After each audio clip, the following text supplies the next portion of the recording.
গতকাল দুপুরে এই শিশুটি বাড়িতেই ছিল এবং তাকে ঠিক বাড়ির পাশেই পার্শ্ববর্তী যে ওয়াজেদ শেখ তিনি এই শিশুটির বাড়িতে আসেন। পিছনের দিকে যে কুমার নদ রয়েছে সেই কুমার নদের পাড়ে ডেকে নিয়ে যায় এবং শিশুটিকে 50 টাকা দেওয়ার প্রলোভন দেখিয়ে তাকে কিন্তু ধর্ষণ করে।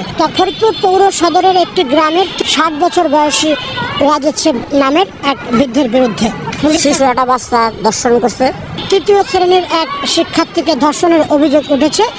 70 বছরের এক বৃদ্ধ, ওনার এমন উপযুক্ত বিচার করার দরকার যাতে এটা দেখে আর পৃথিবীর কেউ যাতে এই ধরনের কাজ না করে। এ ঘটনায় ওই শিশুটির মা রাতেই কোতোয়ালি থানায় একটি মামলা দায়ের করেন। পুলিশ এই অভিযুক্ত যে ওয়াজেদ শেখ তাকে কিন্তু গ্রেপ্তার করেছে।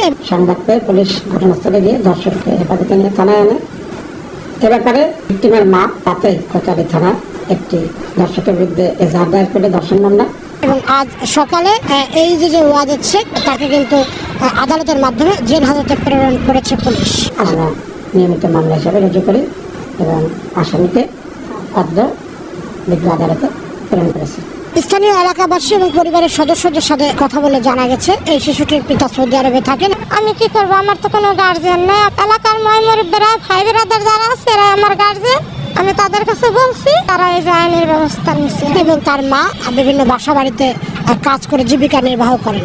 বিচার চাই, এরকম অনেক শিশুরাই আছে আমাদের মতো অনেক অসহায় আছে, বাচ্চা রেখে কাজে যায়, তারা যেন সুস্থ সবল মতো থাকতে পারে। 70 বছর বয়স, সে 7 থেকে 8 বছর বয়সের একটা শিশু কন্যাকে সে ধর্ষণ করেছে। হাতে নাতে কিন্তু আটক করে এই বৃদ্ধ ওয়াজেদ শেখকে এবং সেই ধর্ষণের অনেকে গ্রামবাসী ভিডিও ফুটেজে করেছে, তারপর হাতে নাতে ধরেছে। তখন এই শিশুটির চিৎকারে স্থানীয় এলাকাবাসী এগিয়ে এসে যেভাবে ক্ষিপ্ত হয়ে তার উপরে আক্রমণ করতে গেছিল, পরবর্তীতে আমরা সেটা ফিরিয়েছি।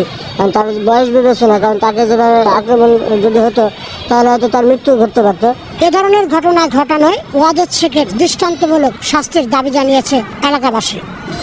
এবং ভিকটিমকে ধর্ষণের শিকার যে ভিকটিম তাকে হাসপাতালে চিকিৎসার ব্যবস্থার জন্য ওসিতে পাঠায় এবং এই শিশুটিকে উদ্ধার করে এনে ফরিদপুর মেডিকেল কলেজ হাসপাতালের ওসিসি সেন্টারে ভর্তি করা হয়েছে।